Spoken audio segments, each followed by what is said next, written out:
Leero mumanya Cerebral nkuletedde Michael Scofield ngono omuzannyi wa firimu okuva ali mu ggwanga erya America. Kwaniriza ku Falcao Official mukutu wokka ogenda okuba ng'oyita okumanya byonna ebikwata ku baserebu bo ab'enjawulo wano mu ggwanga erya Uganda ate era ne wabweru wa Uganda. So nga nte gwanyumirwa firimu ez'ebina Uganda nga zizannyiddwa mu lulimi Luganda, beera ng'osubscribinga ku Falcao Official ate era nga kafirimu kaffe essaawa zino akaliko bakayita First Love, beera ng'okanoonyako ku channel kwe kali ate obeere nga onyumirwa nga bw'oyiga. Kati nkugambye olunaku olwaleero nkuletedde Michael Scofield era ng'ono abasinga tumujjukira bulungi nnyo mu firimu eyitibwa Prison Break. Eyo gwe tugenda okuba nga tumanya biki ebimukwatako, biki byasobodde okubeera nga nte afuna bukyanga atandika okuzannya firimu ko n'obugagga bwe mpozi n'ebikwata ku famire ye nga ye omuntu. Njagala kutegeeza nti Michael Scofield ono yes ekisingira ddala okubeera nga kimutegeerekekako ye firimu eyo eya Prison Break oba firimu ey'obutundutundu abasinga gye twalabako n'abasinga gye tuzze tuwulira eyitibwa Prison Break, era nga we gwengenda okuba nga nkuwa olunaku olwaleero era nga we tuba tutandise naye. Njagala kutegeeza nti Michael Scofield ly'erinnya eryamukalako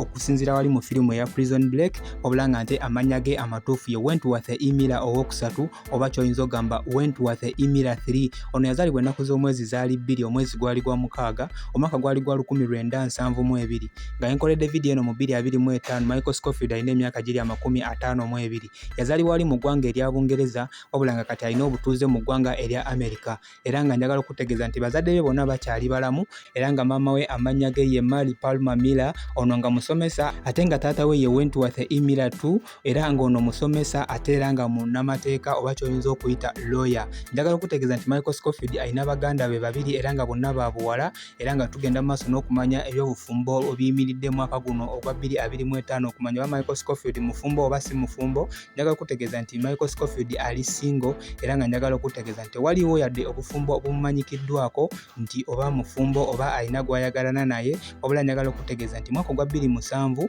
waliwo eŋŋambo ezaabayo ne zibeera nga zaali zigamba nti Michael Scofield ono musajja musiyazi oba ky'oyinza okuyita gay, wabula yavaayo n'abeera nga nte yasooka n'abyegaana paka ate omwaka gwa 2013 bwe yavaayo n'abeera nga nte akakasa mu lujjudde lw'abantu nti ye musiyazi, ate nga mu ggwanga erya America tekigaanibwa era kikkirizibwa abantu okubeera nga yes beesiyaga oba ky'onaagamba omusajja ku musajja okubeera nga nte bakola akaboozi ak'ekintu ekikulu. Bwe tugenda maaso n'okulaba obuwanvu bw'omwana mulenzi ono Michael Scofield, njagala okutegeeza nti muwanvu futi 6 n'akatundutundu kamu ate nga zitowa kilograms ziri 84. Kati bwe tugenda maaso n'okulaba olugendo lwe olw'okuzannya firimu lwatandika ddi, njagala kutegeeza nti mwana mulenzi Michael Scofield yatandika okuzannya firimu mu mwaka gwali gwa 1998 era nga firimu gye yasooka okulabikiramu eyitibwa Buffy the Vampire Slayer ng'eno yazannyibwa mwaka ogwo gwennyini ogwa 1998. Bw'atyo n'asobola okubeera nga nte yafuuka ow'ensasage oba okumanyibwa mu nsi yonna. Omwaka gwali gwa 2005 yalabikira mu TV series eyitibwa Prison Break. Okuva olunaku olwo omusajja ono yafuuka wa nsasage era nga y'omu ku mannya agoogerwako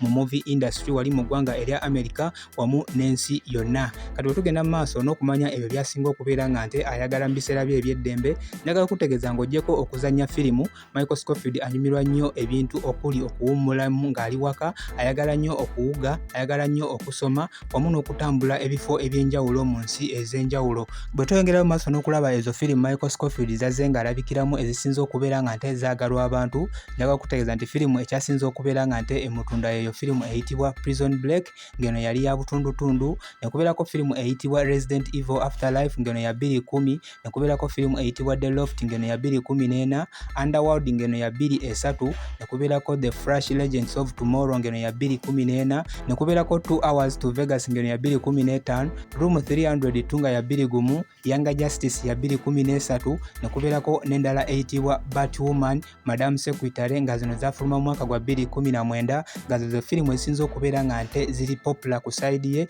oba abantu ze basinza okubeera nga balaba. Bwe tugenda mu maaso n'okumanya ezo award Michael Scofield zazze nga wangula bukyanga atandika okuzannya firimu, njagala kutegeeza nti Michael Scofield akabanga kamaze nga azannya firimu okuva mu mwaka gwa 1998 paka olunaku olwaleero mu 2025 tabadde muwanguzi mulungi wa awards, era nga njagala okutegeeza nti awards zonna zaakoleddwamu nominations newankubadde tezibadde nnyingi nnyo, asobodde okuba nga nte awangulako awards ziri 2 zokka, ezo nga zaawangudde nga omuzannyi wa firimu ebbanga lyasobodde okubeera nga nte amala ng'azannya firimu. Kati bwe tugenda mu maaso n'okulaba ebyo ebyobugagga by'alina bukyanga atandika okuzannya firimu oba ebyobugagga byafunye ng'ayita mu kuzannya firimu, njagala kutegeeza nti Michael Scofield wenkoledde vidiyo eno mu 2025 ng'ebyobugagga bye bikubisibwamu miliyoni 4 mu nsimbi eza dola oba ky'oyinza okugamba $4 million nga bye byobugagga bya Michael Scofield omwaka guno ogwa 2025. wano. Yo yabadde Michael Scofield yakuzanyira Prison Break wamu ne firimu ze ez'enjawulo. Sigenda kubanga nsukkawo okujjako kubanga nkutegeeza nti gwe tannaba kubanga osubscribinga